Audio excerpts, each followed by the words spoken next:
I'm excited about today's topic because it's more than just the practical things that we do for career coaching.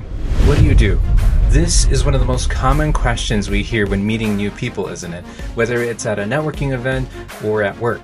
And side note, if you're the kind of person that gets annoyed by this question because you don't like talking about work outside of work, we should probably talk about some coaching for you. Let me guess. Maybe you feel like there's so much more to who you are than what pays your bills.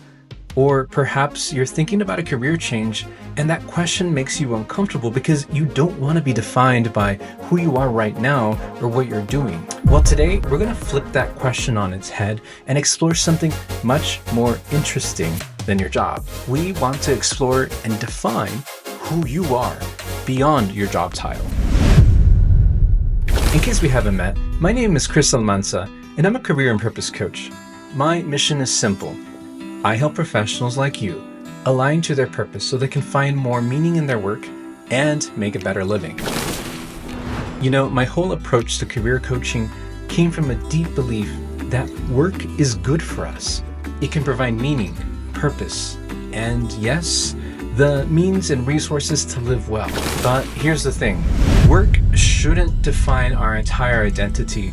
And I personally learned this the hard way. I used to be the kind of person who only saw myself through my job title. Until one day someone asked me who I was beyond my work and I drew a blank. This was partially because it was hard for me to describe what I did for a living, but it still posed a question for me. Here's the thing I've discovered working with so many professionals in my coaching. The world loves to define us by what we do, but this creates three major challenges.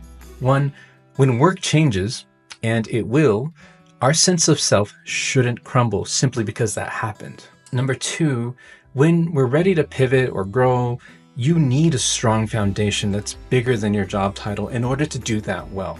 And three, most importantly, I think we miss out a lot on the richness of life when we put all of our identity eggs into one basket. That's why today's exercise is so powerful. It's one of my favorites to use in group coaching sessions, and it consistently creates aha moments for the participants. Before we dive in, grab something to write with.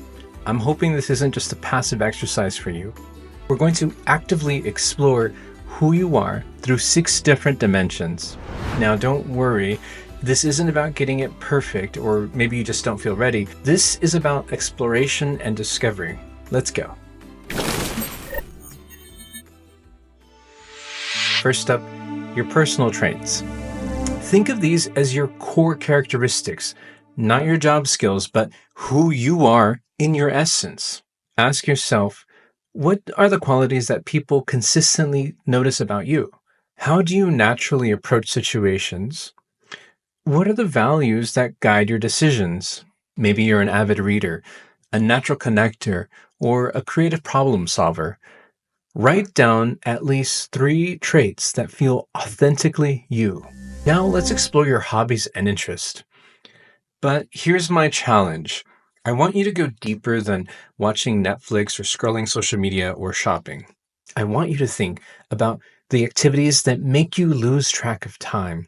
What are the things that you look forward to doing in your leisure time? The things that you would do even if nobody paid you to do it. Remember, life is meant to have creation in it, not just consumption. Maybe you're a weekend photographer, or an urban gardener, or someone who loves organizing community events. We need you to do these things and to be these people. The third dimension is about the roles you play in life. You can start with the obvious ones like partner or spouse, but let's go deeper.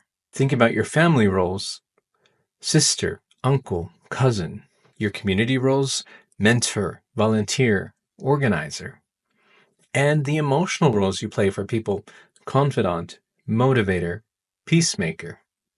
These roles often reveal natural talents about the value you bring to any situation.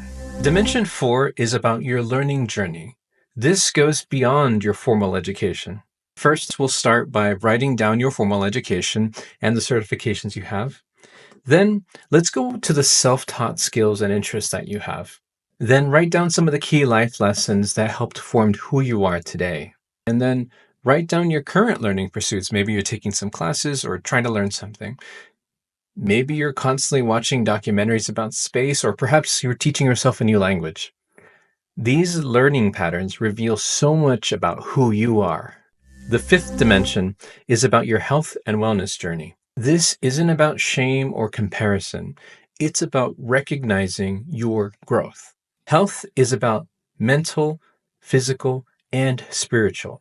Think about the physical achievements that you're proud of, the mental health progress that you've made, and the emotional wisdom that you've gained. Write down some of the healing journeys you've undertaken. Consider some of the spiritual depth that you've learned through your spiritual journey. Remember, these stories of resilience and growth are part of who you are. Our final dimension is your cultural background, the rich tapestry of experiences that shaped and formed you. Consider your family traditions that you cherish, the cultural wisdom that you carry, the community influence that shaped you, the values that have been passed down through generations, the traditions of your spirituality that you have inherited and continue. This is intended to be only a short preview of the things you can do to expand and define your identity for yourself. Don't think that we're limited to just these 6. Write down anything else that you find helpful about describing the type of person you are. All of these elements of your identity create natural bridges of connection with others. Let's get practical. Let's put it all together. Imagine somebody asks you now, what do you do? Instead of saying something like, I'm a marketing manager, you might say this: I'm a creative storyteller who loves connecting with people and ideas that matter. Currently, I'm channeling that passion into marketing, but I also run a community book club and mentor young writers in my spare time. Do you see how much richer that sounds? How much more genuinely interesting and how much more authentically it represents who you are as a person. Now it's your turn. Pause this video right now and write down 3 aspects of your identity that have nothing to do with your job title.